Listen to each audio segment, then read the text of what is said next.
Welcome to new TV Telugu. రాష్ట్రంలోని secondary grade teachers బదిలీల ప్రక్రియలో కీలక మార్పు చోటు చేసుకుంది.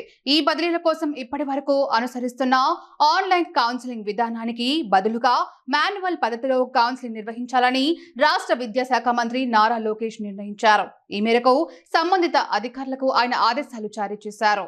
గత కొంతకాలంగా ఎస్జిటి ఉపాధ్యాయుల బదిలీల ప్రక్రియ ఆన్లైన్లో జరుగుతుండగా దీనివల్ల ఉపాధ్యాయులు పలు సాంకేతిక ఇతరత్రా సమస్యలు ఎదుర్కొంటున్నారని పలు ఉపాధ్యాయ సంఘాలు మంత్రి దృష్టికి తీసుకువెళ్లాయి.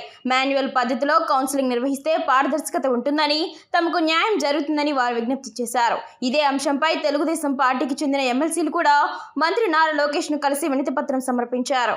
ఆన్లైన్ విధానంలోని లోపాలను వివరిస్తూ ఉపాధ్యాయుల ప్రయోజనాలను దృష్టిలో ఉంచుకొని మాన్యువల్ కౌన్సిలింగ్ కు అనుమతించారు వారు కోరారు. ఉపాధ్యాయ సంఘాలు మరియు ఎమ్మెల్సీల నుంచి వచ్చిన అభ్యర్థనలను, ఆన్లైన్ కౌన్సిలింగ్ లో ఎదురవుతున్న ఇబ్బందులను సమగ్రంగా పరిశీలించిన మంత్రి లోకేష్ ఎస్జిటిల బదిలీలను మాన్యువల్ కౌన్సిలింగ్ ద్వారానే చేపట్టాలని నిర్ణయం తీసుకున్నారు. ఈ నిర్ణయంతో ఉపాధ్యాయ వర్గాల నుంచి హర్షం వ్యక్తమవుతోంది. త్వరలోనే ఇందుకు సంబంధించిన మార్గదర్శకాలు విడుదలయ్యే అవకాశం ఉంది.